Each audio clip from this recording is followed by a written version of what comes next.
രാഹുൽ ഗാന്ധി ഇന്ന് മണിപ്പൂരിലേക്കും നമ്മുടെ പ്രധാനമന്ത്രി നരേന്ദ്രമോദി റഷ്യയിലേക്കും പോകുന്ന രാഷ്ട്രീയ പശ്ചാത്തലത്തിൽ ഇതിൻ്റെ രണ്ടിൻ്റെയും രാഷ്ട്രീയ പ്രാധാന്യമാണ് നമ്മളിപ്പോൾ ഇവിടെ വിലയിരുത്തുന്നത്.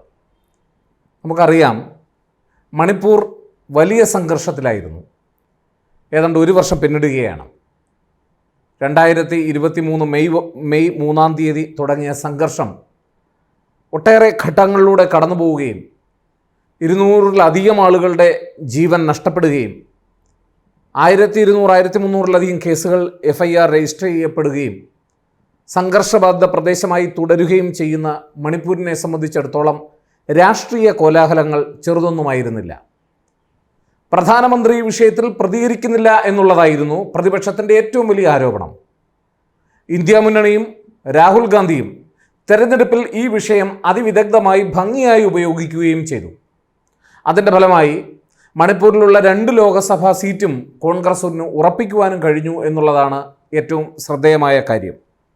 എന്നാൽ ഇപ്പോൾ ഇത് വീണ്ടും ചർച്ചയാകുന്നത്, നമുക്കറിയാം, നരേന്ദ്രമോദി ഭരണത്തിൽ വന്നതിന് ശേഷം 3ാം വട്ടവും ഭരണത്തിൽ വന്നതിന് ശേഷം നടത്തിയ പ്രധാനപ്പെട്ട പാർലമെൻറ്റ് സമ്മേളനങ്ങളെല്ലാം തുടക്കത്തിൽ തന്നെ മണിപ്പൂർ വിഷയം കത്തിച്ചുകൊണ്ടാണ് പ്രതിപക്ഷം ആഞ്ഞടിച്ചത്. മണിപ്പൂർ വിഷയവും ജയ് സംവിധാൻ വിളികളും അതുപോലെ തന്നെ നീറ്റ് പരീക്ഷ വിവാദവും ഒക്കെ BJPയുടെ തുടക്കത്തിലുള്ള സഭകളിൽ BJPക്ക് മങ്ങലേൽപ്പിച്ചുവെങ്കിൽ ഇപ്പോൾ വീണ്ടും അതിനെ മറികടക്കുവാൻ നരേന്ദ്രമോദി നടത്തുന്ന ശ്രമങ്ങളെ ചെറുക്കുവാനാണ് രാഹുൽ ഗാന്ധിയുടെ നേതൃത്വത്തിലുള്ള കോൺഗ്രസും ഇന്ത്യ മുന്നണിയും ശ്രമിക്കുന്നത്. നരേന്ദ്രമോദി 2021 ശേഷം നമുക്കറിയാം, നമ്മളും റഷ്യയും തമ്മിലുള്ള ബന്ധം എത്രത്തോളം ആഴത്തിലുള്ളതാണെന്നും വലുതാണെന്നും നമുക്കറിയാം. 2021 ശേഷം നമ്മൾ വലിയ സന്ദർശനങ്ങളൊന്നും അത്തരത്തിലുണ്ടായിരുന്നില്ല. ഉഭയകക്ഷി ചർച്ചകളൊക്കെ വലുതായി നടന്നിരുന്നില്ല എന്നുള്ളതാണ്. അപ്പം അതിനുശേഷം നരേന്ദ്രമോദി ഇപ്പോൾ റഷ്യയിലേക്ക് പോവുകയാണ്. അത് വളരെ രാഷ്ട്രീയ പ്രാധാന്യത്തോടു കൂടിയാണ് അദ്ദേഹം പലരും വിലയിരുത്തപ്പെടുന്നത്.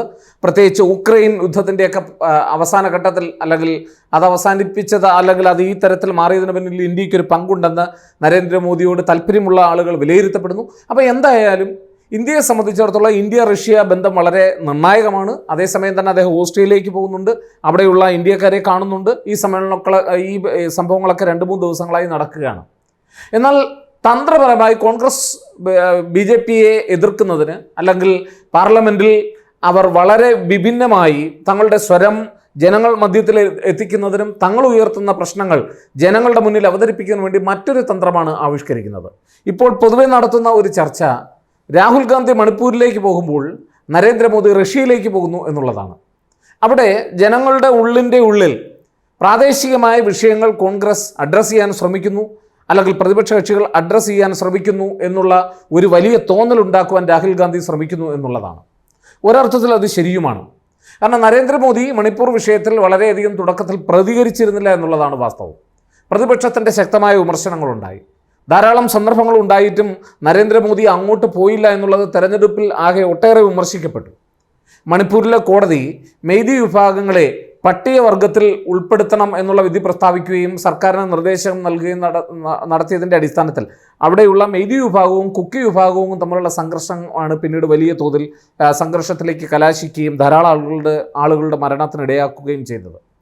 അതിനെ സംബന്ധിച്ചിടത്തോളം കോൺഗ്രസ് വളരെ നിശിതമായി ഗവൺമെൻറ്റിൻ്റെ സർക്കാരിൻ്റെ നയങ്ങളെ വിമർശിച്ചിരുന്നു, BJP സർക്കാരിൻ്റെ നയങ്ങളെ വിമർശിച്ചിരുന്നു. വേണ്ടത്ര അവധാനതയോടുകൂടി പ്രശ്നം കൈകാര്യം ചെയ്യുന്നില്ല എന്നുള്ളതും, മണിപ്പൂരിലെ ജനതയെ അവരുടെ പ്രശ്നങ്ങളെ അഡ്രസ്സ് ചെയ്യുന്നില്ല BJP എന്നൊക്കെയുള്ള വലിയ ആരോപണം ഉന്നയിക്കുകയും നരേന്ദ്രമോദി ലോകം മുഴുവൻ സഞ്ചരിക്കുമ്പോഴും മണിപ്പൂരിലേക്ക് പോകുന്നില്ല എന്നുള്ള വലിയ വിമർശനങ്ങൾ ഉയർത്തുകയൊക്കെ ചെയ്തു. അതിൻ്റെയൊക്കെ ഫലമായി ഏതാണ്ട് ഈ വിഷയം കഴിഞ്ഞ ഓഗസ്റ്റിൽ നമുക്കറിയാം, 2ാം നരേന്ദ്രമോദി സർക്കാരിൻ്റെ സമയത്ത് ഇന്ത്യ മുന്നണി, അല്ലെങ്കിൽ രാഹുൽ ഗാന്ധിയൊക്കെ അടങ്ങുന്ന പ്രതിപക്ഷ നിര ഒരു അവിശ്വാസ പ്രമേയം മുന്നോട്ട് വയ്ക്കുകയും ആ സമയത്ത് രാജ്യസഭയിൽ മണിപ്പൂരിനെ കുറിച്ച് പ്രധാനമന്ത്രി പ്രസ്താവന നടത്തുകയും ചെയ്തു. എന്നാൽ പിന്നീട് അതിനെ സംബന്ധിച്ച് ചർച്ചകളൊന്നും ഉണ്ടായിരുന്നില്ല, അല്ലെങ്കിൽ BJP സർക്കാരോ നരേന്ദ്രമോദി അതിനോട് പ്രതികരിക്കുവാൻ തയ്യാറായിരുന്നില്ല എന്നുള്ളതാണ് വാസ്തവം. ഈ പശ്ചാത്തലത്തിൽ വീണ്ടും ഒരുപക്ഷെ ധാരാളം പല നിയമസഭാ തെരഞ്ഞെടുപ്പുകളും 24-25 വർഷങ്ങളിലൊക്കെ നടക്കാനിരിക്കുകയാണ്. അപ്പോൾ അതിൻ്റെയൊക്കെ പശ്ചാത്തലത്തിൽ തങ്ങൾ പ്രാദേശികമായിട്ടുള്ള വിഷയങ്ങളിലും അതുപോലെ തന്നെ ഇന്ത്യയുടെ രാഷ്ട്രീയ വിഷയങ്ങളിലും കാര്യമായി ഇടപെടുന്നു എന്നുള്ള തോന്നൽ നിലനിർത്തുവാൻ തന്നെയാണ് രാഹുൽ ഗാന്ധിയുടെ നേതൃത്വത്തിലുള്ള ഇന്ത്യ മുന്നണിയും കോൺഗ്രസും ഇപ്പോൾ ശ്രമിക്കുന്നത് എന്നുള്ളതാണ് വാസ്തവം. അതുകൊണ്ട് തന്നെ പാർലമെൻറ്റിൻ്റെ ആദ്യ സഭകളിൽ തന്നെ ഉണ്ടായ മീറ്റിങ്ങിൽ അവർ മണിപ്പൂരിലെ വിഷയം ഉയർത്തുകയും മണിപ്പൂർ എന്ന് നിരന്തരമായി വിഷയം സഭയിൽ ഉന്നയിച്ചു. രാഹുൽ ഗാന്ധി മാത്രമല്ല, നേരത്തെ സഭയിൽ നിന്ന് പുറത്താക്കപ്പെട്ട തൃണമൂൽ കോൺഗ്രസിൻ്റെ തീപ്പൊരി നേതാവായിരുന്ന മഹുവ മൈത്ര കൂടി ചേർന്നുകൊണ്ട് വളരെ ശക്തമായി അവർ മണിപ്പൂർ വിഷയം പാർലമെൻറ്റിൽ അവതരിപ്പിക്കുന്ന ഒരു കാഴ്ചയാണ് നമ്മൾ കണ്ടത്. ഒടുവിൽ നരേന്ദ്രമോദി അതിന് വഴങ്ങേണ്ടി വന്നു. ചില പ്രസ്താവനകൾ അതൊരർത്ഥത്തിൽ പറഞ്ഞാൽ രാഹുൽ ഗാന്ധിയെ സംബന്ധിച്ചിടത്തോളം, പ്രതിപക്ഷത്തിനെ സംബന്ധിച്ചിടത്തോളം പ്രധാനമന്ത്രിക്ക് പാർലമെൻറ്റിൽ പ്രസ്താവന നടത്തേണ്ടി വന്നത് തങ്ങളുടെ വിജയമായി തന്നെയാണ് അവർ അവകാശപ്പെടുന്നത്. അത് ഏറെക്കുറെ ശരിയുമാണ്. കാരണം നിരന്തരമായുള്ള പ്രതിപക്ഷത്തിൻ്റെ സമ്മർദ്ദത്തെ തുടർന്നാണ് ഒരല്പം വാശിയിൽ ഭരണപക്ഷവും പ്രതിപക്ഷവും മുന്നോട്ട് പോവുകയും ഒടുവിൽ ഭരണപക്ഷത്തിന് നരേന്ദ്രമോദിക്ക് പാർലമെൻറ്റിൽ പ്രസ്താവന നടത്തേണ്ടി വരികയും ചെയ്ത ഒരു സാഹചര്യം ഉണ്ടായത് തീർച്ചയായും പ്രതിപക്ഷ സഖ്യത്തിൽ നിന്നുണ്ടായിട്ടുള്ള ശക്തമായ കടന്നാക്രമണം തന്നെയാണ് എന്നുള്ള കാര്യത്തിൽ സംശയം വേണ്ട. എന്തായാലും ഇപ്പോൾ ഉടലെടുത്തിരിക്കുന്ന ഒരു കാര്യം, നരേന്ദ്രമോദി റഷ്യയിലേക്ക് പോകുമ്പോൾ മണിപ്പൂരിലെ കലാപബാധിത പ്രദേശങ്ങൾ രാഹുൽ ഗാന്ധി സന്ദർശിക്കുന്നു എന്നുള്ളതാണ്. ഇന്നലെയും കലാപമുണ്ടായിട്ടുള്ള, ഇന്ന് രാവിലെയും വെടിവെപ്പുണ്ടായിട്ടുള്ള ചില പ്രദേശങ്ങളിലാണ് രാഹുൽ ഗാന്ധി സന്ദർശിക്കുന്നത്. അദ്ദേഹം ആദ്യം ആസാമിലെ പ്രളയബാധിത പ്രദേശങ്ങൾ സന്ദർശിച്ചു.